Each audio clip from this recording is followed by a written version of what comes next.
ఇప్పుడు different states వాళ్ళు పెళ్లి చేసుకుంటూ ఉంటారు కదా, అలాంటప్పుడు వీలునామాలో ఎలాంటి అంటే కాంప్లికేషన్స్ వీలునామా ప్రాపర్టీస్ ఎక్కడున్నాయి అన్నదే చూస్తాము.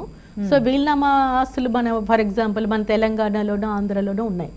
సో అక్కడున్న చట్టాలు బట్టి అమల్లోకి వస్తుంది కదా. మన అదృష్టవశాత్తు మన రాష్ట్రాల్లో ప్రొబేట్ ఆఫ్ విల్ అవసరం లేదు, డైరెక్ట్గా రిజిస్టర్ ఆఫీస్లోనే మనం అమల్లోకి తీసుకురావచ్చు. ఎవరైనా సరే అకస్మాత్తుగా చనిపోతే కనుక సరే వాళ్ళ ఆస్తి ఎవరికి వెళుతుంది, లీగల్ ఎయిర్స్ ఎవరు ఉంటారు, ఏ విధంగా ఉంటుంది ప్రాసెస్? అప్పుడు అంటే ఇలా వీలునామా రాయకుండా చనిపోతే ఏం జరుగుతుంది అసలు? వీలునామా రాయకుండా చనిపోతే ఏంటంటే చట్ట ప్రకారం, అంటే మనకి హిందూ వారసత్వ చట్టం ఉంది మనకి, అలాగే హిందూ సక్సెషన్ యాక్ట్, అంటే ఎవరు చట్ట ప్రకారం క్లాస్ 1 హెయిర్స్ అని ఉంటాం మనకి, అంటే భార్య పిల్లలు ఇలా అందరికీ ఈక్వల్ రైట్స్ ఉంటాయి హిందూ చట్టంలో. అలాగే ముస్లిమ్స్కి వాళ్ళకి మగ పిల్లలకి 2/3 షేర్ ఉంటుంది, ఆడవాళ్ళకి వచ్చేసరికి 1/3 షేరు, వైఫ్కి 1/4, ఇట్లా డిఫరెంట్ రేషియోలో వాళ్ళ షేర్స్ వాళ్ళకు ఉంటాయి వాళ్ళ కోడిసే.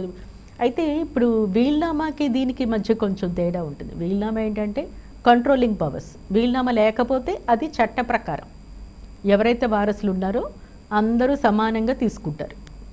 వీలునామా ఏది రాయలేదనుకోండి, అప్పుడు అందరూ సమానంగా తీసుకుంటారు. వీలునామా రాస్తే ఒకరికి ఎక్కువ రావటం, లేకపోతే ఇంట్లో వాళ్ళు ఎవరికి రాకుండా మూడో పర్సన్ ఎవరో మనకి సంబంధం లేని వ్యక్తి కూడా ఆ ఆస్తిని అనుభవించవచ్చు. అంటే ఆ ఆస్తి ఎవరిదైతే ఉందో, ఎవరైతే సంపాదించారో వాళ్ళ అభిష్ట ప్రకారం వాళ్ళు ఎలా అయితే కోరుకుంటారో అదే అమల్లోకి వస్తుంది అనమాట వీలునామా. అది లేదనుకోండి, చట్ట ప్రకారం వారసులు ఎవరైతే ఉన్నారో అందరూ కూడా సమానంగా తీసుకుంటారు ఆ ఆస్తిని.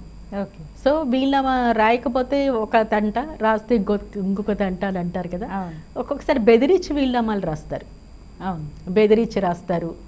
తర్వాత దాన్ని ఇలాంటివన్నీ చాలా జరుగుతాయి. సో అలాంటివి కూడా ఇలా బెదిరించి రాసినప్పుడు మిగతా వారసులు ఎవరైతే ఉంటారో వాళ్ళు ఖచ్చితంగా దాన్ని కోర్టులో ఛాలెంజ్ చేయడం జరుగుతుంది. మాకు ఇవ్వకుండా వాళ్ళకి ఎందుకు ఇచ్చారు, వాళ్ళు బెదిరించి రాయించారు కాబట్టి వాళ్ళ పేర్లే అందులో ఉన్నాయి, మా పేర్లు లేకుండా చేశారు అని కూడా చాలా కేసెస్ కోర్టులో పడుతూ ఉంటాయి.